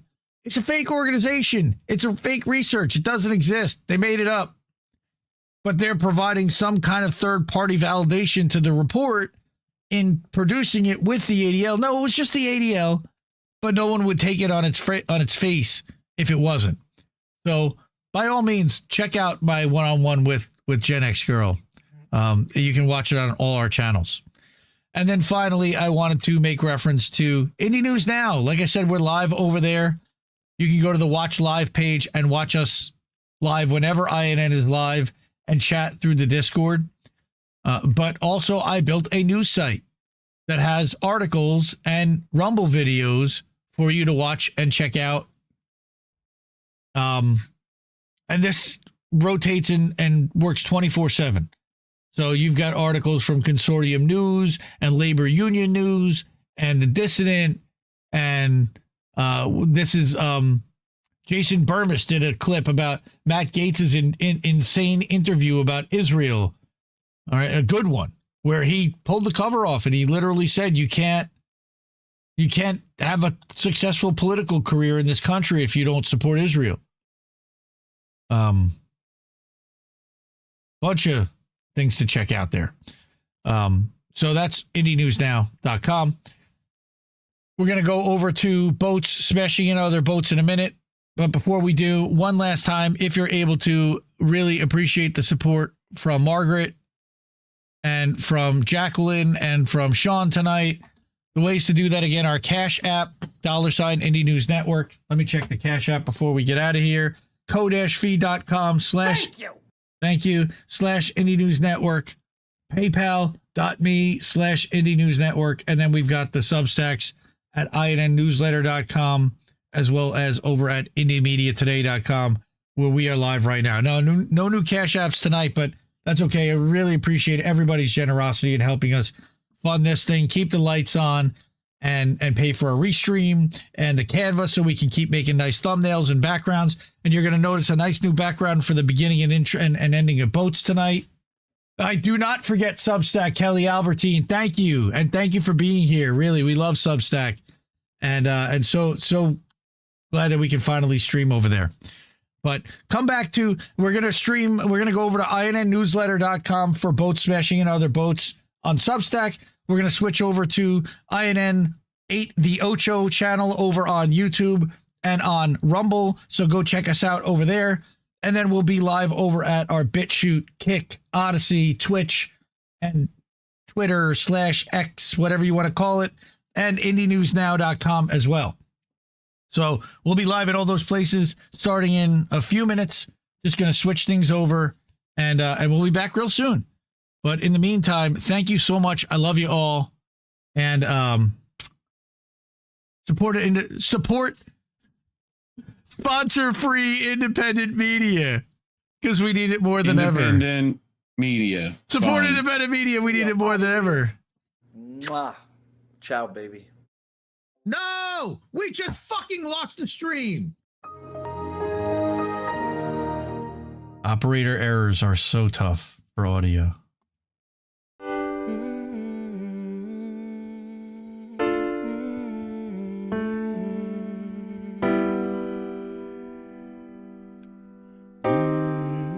I think I liked it better being blind, when I couldn't read between the lines, and when I couldn't see the cracks in the structure that lay bare before me the whole time. I think I liked it better back when I suspended disbelief and swallowed pride. I thought I knew the difference in the red from the blue, but they both bleed us so dry. They both bleed us so dry. My favorite songs don't hit the same way. I get to the end of a 4-minute track and I'm only looking back thinking, what did they actually say?